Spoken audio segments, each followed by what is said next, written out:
இனிய மாணவர்களே, ஆசிரியர் பெருமக்களே, இன்றைக்கு நாம் பார்க்கக்கூடியது உருளை சிலிண்டர் மாடல் 1.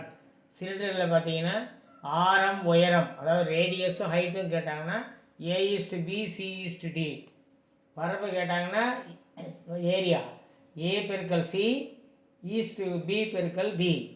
அடுத்து கன அளவு அல்லது கொள்ளளவு அல்லது வால்யூம் கேட்டாங்கன்னா A² × C E/B² × D. அதாவது விகிதம் கொடுத்துருப்பாங்க, விகிதத்துலேருந்து நம்ம கண்டுபிடிக்க போகிறோம். பரப்பு வேணுமா கொள்ளளவு வேணுமான்னு. Right. The radii of the two right circular cylinders are in the ratio 3:2 and their heights are in the ratio 5:3. Find the ratio of the lateral surface area. இரண்டு நேர்வட்ட உருளைகளின் ஆரங்களின் விகிதம் 3:2, மேலும் அவற்றின் உயரங்களின் விகிதம் 5:3 எனில் வளைபரப்புகளின் விகிதம் காண்க. லேட்டரல் சர்ஃபேஸ் ஏரியா LSA கேட்குறாங்க, அதாவது பக்கப்பரப்பு அல்லது வளைபரப்புகளின் விகிதம். மேலே இருக்கிற ஃபார்முலா பிரகாரம் என்ன? A/C E/B × D. அதாவது முதல்ல இருக்கிறது வந்து 3:2, அது வந்து ஏன்றது 3, Bன்றது 2. அடுத்தது ஹைட் உயரம் 5:3, அதான் Cன்றது 5, D = 3. அதான் அப்படி இருக்கிறது அப்படியே எடுத்துங்களா. A = 3, B = 2, C = 5, D = 3. அது மேலே இருக்கிற பிரகாரம் என்ன? A × C, ஏவையும் சியும் பெருக்கணும். அப்போ 3 × 5 ஈஸ்ட்டு. அடுத்து B × D 2 × 3. அப்போ 3 × 4 5 15 3 2s are 6. இதை கட் பண்ணலாம். கட் பண்ண ரெண்டு நம்பரும் வகுக்கக்கூடிய எண்ணால் வகுக்கணும். எதால் வகுக்கலாம்? 3ஆல் வகுக்கலாம். அப்போ 3×5 15, 3×2 6, 5:2. A is the answer. Right. Next. The radii of the two right circular cylinders are in the ratio 4:3 and their heights are in the ratio 7:4. Find the ratio of the lateral surface area. இரண்டு நேர்வட்ட உருளைகளின் ஆரங்களின் விகிதம் 4:3, மேலும் அவற்றின் உயரங்களின் விகிதம் 7:4 எனில் வளைபரப்புகளின் விகிதம் யாது? வளைபரப்புனாலும் பக்கப்பரப்புனாலும் LSA lateral surface area. இது formula இல்லாத போட்டுருக்குது பாருங்கள். முதல்ல இருக்கிறது A 4, ரெண்டாவது இருக்கிறது B 3, C 7, D 4. அப்போது பக்கப்பரப்பு லேட்டரல் சர்ஃபேஸ் ஏரியா LSAக்குன்னா A × C, ஏவையும் சியும் பெருக்கேன் 4 × 7 ஈஸ்ட்டு பியும் டியும் பெருக்கணும் 3 × 4. 4 7 28, 28 3 4s are 12, 28:12. இப்போ இது என்ன பண்ணணும்? சப்போஸ் 2ஆல் சுருக்கலாம். 2ஆல் சுருக்குன்னா 14:6ன்னு வரும். திருப்பி 2ஆல் சுருக்குன்னா 7:3. இல்லை டைரெக்டாக நீங்கள் 4ஆல் சுருக்கினாலும் 4 7 28 3 12 எப்படினாலும். அப்போ ஆன்சர் இஸ் டி. அடுத்த The radii of the two right circular cylinders are in the ratio 4:5 and their heights are in the ratio 5:2.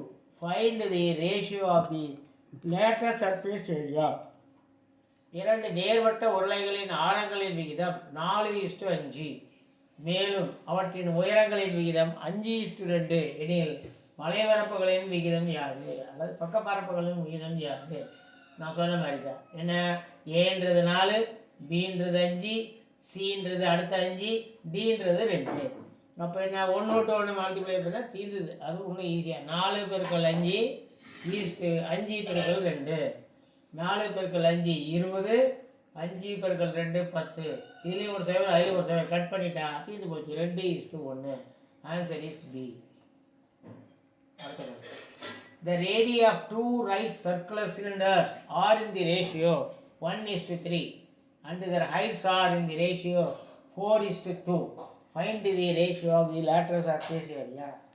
இரண்டு நேர்வட்ட உருளைகளின் ஆரங்களின் விகிதம் 1:3, மேலும் அவற்றின் உயரங்களின் விகிதம் 4:2 எனில் வளைபரப்புகளின் விகிதம் காண்க. என்ன? லேட்டரல் சர்ஃபேஸ் ஏரியாவிலிருந்து பக்கப்பரப்பு. ஏன்றது 4, Bன்றது 5, அடுத்தது Cன்றது அடுத்து 5, Dன்றது 2. அப்போது 4 × இதில் மிஸ்டேக் இருக்குது. சின்றது 4 1:3 கொடுத்துருக்குறாங்க. பின்றது 3 5 போட்டிருக்குது. கரெக்ஷன் பண்ணிக்கணும். ஏ 4 பி 3 சி 5 சி வந்து 4 டி வந்து 2 மாறி இருக்குது. பியும் சியும் மாறி இருக்குது. அப்போது 4 பெருக்கல் 1 பெருக்கல் 4 அப்புறம் 3 பெருக்கல் 2 1 பெருக்கல் 4 4 3 2 6 2ஆல் கட் பண்ணால் 2:3. Answer is C. C is the answer. அடுத்த கணக்கு. The radii of the two right circular cylinders are in the ratio 5:2 and the heights are in the ratio 4:3. Find the ratio of the lateral surface area. இரண்டு நேர்வட்ட உருளைகளின் ஆரங்களின் விகிதம் 5:2. மேலும் அவற்றின் உயரங்களின் விகிதம் 4:3 எனில் வளைவரப்புகளின் விகிதம் காண்க. அப்போ என்ன? A = 5, B = 2, C = 4, D = 3. 1:1. அப்போ 5 பெருக்கல் 4 2 பெருக்கல் 3 5 20 2 3 6. இப்போ இதை என்ன பண்ணலாம்? 2ஆல் கட் பண்ணலாம். 2ஆல் கட் பண்ணால் 5 2 20 3 2 6 10:3. D is the answer. இந்த வீடியோ உங்களுக்கு பிடிச்சிருந்தா லைக் பண்ணுங்கள், ஷேர் பண்ணுங்கள், மறக்காமல் சப்ஸ்கிரைப் பண்ணுங்கள். அதோடு மட்டும் இல்லாமல் ஆல் வரும், அதையும் ப்ரெஸ் பண்ணிக்கினேன். நாங்கள் போடுற நோட்டிஃபிகேஷன் உங்களுக்கு அப்பப்போ வரும். தேங்க்யூ. நன்றி.